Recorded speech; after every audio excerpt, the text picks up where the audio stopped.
이것저것 다 필요 없고 말년에 호강하는 관상이 최고입니다. 말년에는 제발 편안하고 금전운도 좀 있으면 좋겠다고 바라시는 분들 많으시죠. 제가 수많은 사람을 만나봤지만 말년운 좋은 사람은 꼭 이것이 있습니다. 당신의 일상의 기적을. 미라클운세. 안녕하세요. 미라클운세입니다. 오늘은 말년운 좋은 사람들의 특징과 말년운을 좋아지게 하는 방법을 한번 알아보겠습니다. 저 사람은 얼굴도 평범한데 말년에 운이 쫙 피네 하고 부러웠던 사람들도 주위에 한두 명은 있을 거예요. 나는 왜 아직도 이렇게 힘들까? 언제쯤 좋아질까? 하고 고민 중이시라면 오늘 제가 말년운이 좋은 사람들의 특징을 자세히 알려드릴 테니 꼭 끝까지 듣고 따라 해보세요. 그럼 말년운이 좋은 관상은 어떤 관상일까요? 일단 말년운은 하관을 보면 느낌이 딱 옵니다. 한마디로 풍만하고 균형 잡힌 하관이 말년운의 기본이라고 할 수 있죠. 젊은 사람들 사이에서는 갸름한 얼굴이 이뻐 보여서 턱이 좁은 사람이 인기가 많습니다. 이런 하관을 가진 사람은 젊었을 때 동안으로 보여 매력을 어필할 수 있지만 말년에는 운세가 약해질 수 있습니다. 요새 돈 주고 턱을 뾰족하게 성형하는 사람도 있다고 하는데 그건 복 나가는 짓입니다. 반면에 뾰족하지 않고 둥글며 풍만하고 여유 있는 턱을 가진 사람은 말년에 자식복과 재물복이 따를 가능성이 큽니다.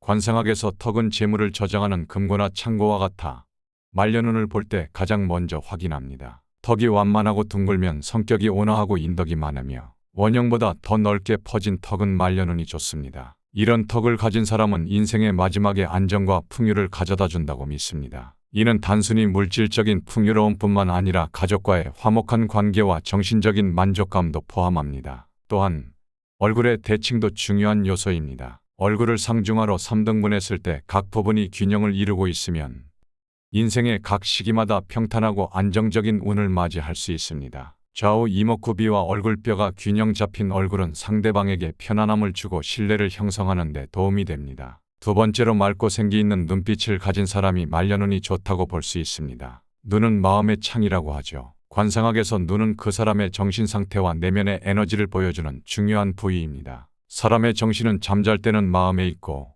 활동할 때는 눈에 머문다고 합니다. 눈동자가 선명하고 흰자위가 깨끗하며 맑은 눈빛을 가진 사람은 두뇌의 에너지가 충만하고 재물운도 좋습니다. 현대에는 성형수술로 외모를 바꿀 수 있지만 눈빛은 수술로 바꿀 수 없는 부분입니다. 눈빛은 우리의 마음 상태와 삶에 대한 태도를 그대로 반영하기 때문입니다. 말년에 눈빛이 흐릿해지거나 희미해지는 것이 아니라 맑고 생기 있는 눈빛을 유지하는 것이 중요합니다. 그렇다면 어떻게 하면 눈빛을 맑게 유지할 수 있을까요? 우선 미간을 펴세요. 미간은 좋은 기운이 들어오는 문이라고 합니다. 평소에 찡그리지 않고 미간을 펴는 습관을 들이면 좋은 기운이 들어오고 얼굴에도 밝은 인상이 생깁니다. 다음으로 항상 긍정적인 마음가짐을 가져야 합니다. 마음이 밝으면 자연스럽게 눈빛도 맑아집니다. 작은 일에도 감사하고 긍정적으로 생각하려고 노력해보세요. 그리고 건강한 생활 습관을 가져야 합니다. 충분한 수면과 영양 섭취, 규칙적인 운동은 몸의 건강뿐만 아니라 눈의 생기도 유지시켜줍니다.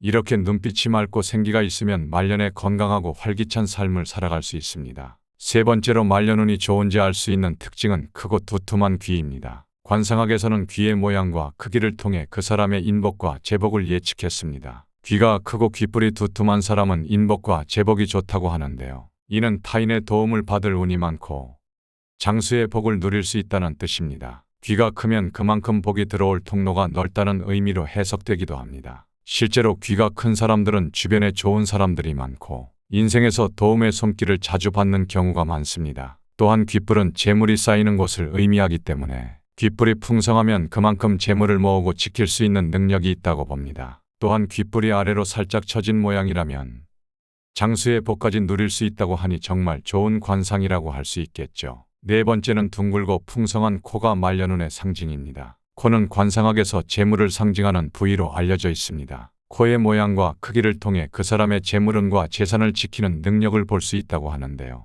코끝이 둥글고 풍성하면 마치 창고에 재물이 가득 찬 모습으로 비유됩니다. 이는 말년에 재물이 늘어나고 재물을 잘 지키고 늘려갈 수 있는 능력을 나타냅니다. 특히 코끝이 둥글고 코 전체에 살집이 많으면 재물운이 좋아서 돈을 모으고 불리는 데 유리합니다. 또한 콧방울이 풍성한 경우에도 좋은 재물운을 가졌다고 봅니다. 콧방울이 코를 잘 받쳐주고 있으면 재물이 새어나가지 않고 점점 더 늘어나는 운을 가졌다고 볼 수 있습니다. 콧구멍이 정면에서 보이지 않는 코는 재물이 빠져나가지 않는다고 합니다. 이는 돈을 모으고 지키는 데 유리한 특징입니다. 반대로 콧구멍이 정면에서 크게 보이는 경우는 재물이 새어나갈 수 있습니다. 다음으로 관상학 말고 말년운이 좋은 사람들의 특징을 몇 가지만 더 설명드리겠습니다. 우리가 살아가는 인생에서 대운은 10년에 한 번씩 바뀌며 각각의 대운은 초년운, 중년운, 말년운의 흐름을 형성합니다. 물론 대운마다 다양한 경험과 변화를 겪게 되죠. 그 중에서도 말년의 마지막 대운은 인생을 마무리하는 데 결정적 요소라고 할 수 있습니다. 말년운이 좋은 사람들은 대체로 힘든 초년과 중년을 지나왔을 가능성이 높습니다.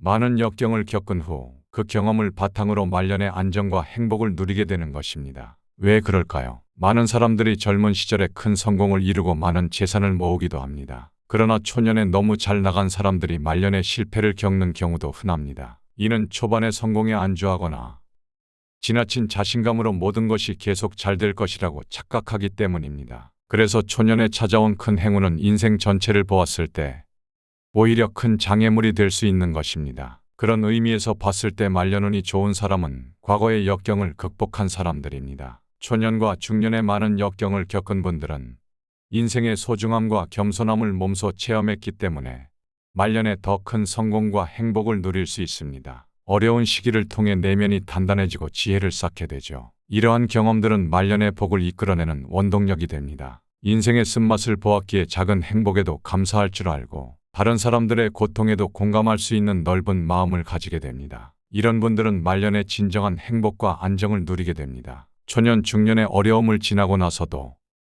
현재에 충실하고 미래를 준비하는 사람이 역시 말년운이 좋습니다. 오늘 걷지 않으면 내일은 뛰어야 한다는 말이 괜히 있는 것이 아닙니다. 지금 이 순간에 내가 초년이든 중년이든 심지어 말년에 접어들었다고 해도 최선을 다하지 않으면 말년에는 좋은 운을 기대하기 어렵습니다. 현재의 행동이 미래의 운명을 결정한다는 것을 알고 꾸준한 노력과 준비로 말년을 대비하는 것이 중요합니다. 많은 사람들이 말년의 행복을 바라면서도 정작 현재에는 그다지 노력하지 않는 경우가 있습니다. 하지만 말년운은 저절로 찾아오는 것이 아니죠. 지금의 내가 미래의 나를 만들어갑니다. 건강을 챙기고 인간관계를 소중히 여기며 자신의 일을 성실하게 해나가는 것이 말년의 복을 쌓는 길입니다. 또한 작은 것에도 감사하고 만족할 줄 아는 마음가짐이 필요합니다. 욕심을 부리기보다는 현재의 삶에 만족하고 행복을 느낄 수 있는 사람이 말년운이 있는 것입니다. 주변 사람들과의 관계에서도 서로 배려하고 도우며 살아간다면 인생이 더욱 풍요로워지겠죠. 여러분도 혹시 지금 힘든 시기를 보내고 계신가요? 그렇다면 이 시간이 오히려 더 큰 행복을 위한 밑거름이 될 수 있다는 것을 믿어보세요. 다음으로 작은 일에도 만족하고 감사할 줄 아는 사람은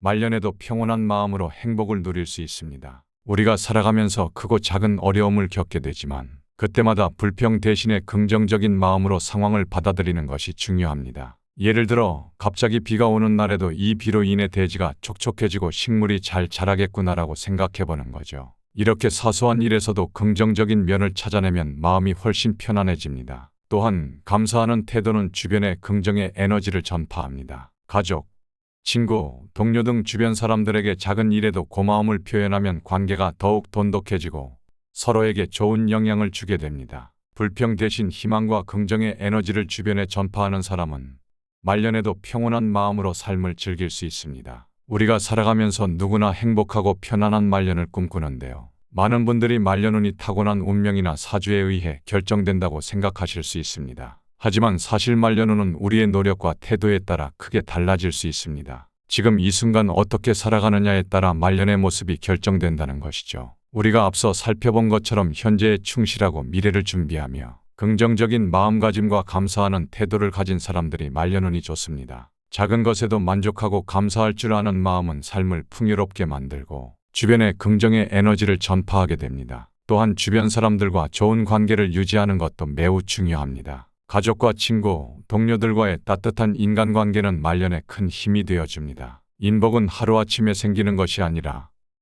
평생 쌓아온 신뢰와 선행의 결과이기 때문입니다. 결국 관상도 중요하지만 말년운은 스스로 만들어가는 것입니다. 얼굴도 살아온 것에 따라 변한다는 말 많이 들어보셨을 겁니다. 지금 이 순간의 노력이 말년의 행복을 결정짓는 밑바탕이 됩니다. 오늘을 열심히 살고 미래를 위해 준비하며 긍정적인 생각과 감사하는 마음으로 하루하루를 보내세요. 그러면 자연스럽게 말년운은 좋아질 것입니다. 여러분도 자신의 삶에서 행복한 말년을 만들어 보세요. 건강을 챙기고 꿈을 향해 노력하며 주변 사람들에게 사랑과 배려를 나눈다면 말년에는 분명히 큰 행복과 만족이 찾아올 것입니다. 결론적으로 말년운은 인생의 최종 평가라고 할 수 있습니다. 지금의 내가 어떻게 살아가느냐에 따라 미래의 말년운이 결정됩니다. 현재에 최선을 다하고 긍정적인 마음가짐과 감사하는 태도로 삶을 살아간다면 누구나 행복한 말년을 맞이할 수 있을 것입니다. 마지막으로 제가 집안의 재물복을 높일 수 있는 식물을 소개해 드리겠습니다. 특히 부잣집에서도 키우고 있는 식물에 대한 이야기를 많은 분들이 좋아해 주시고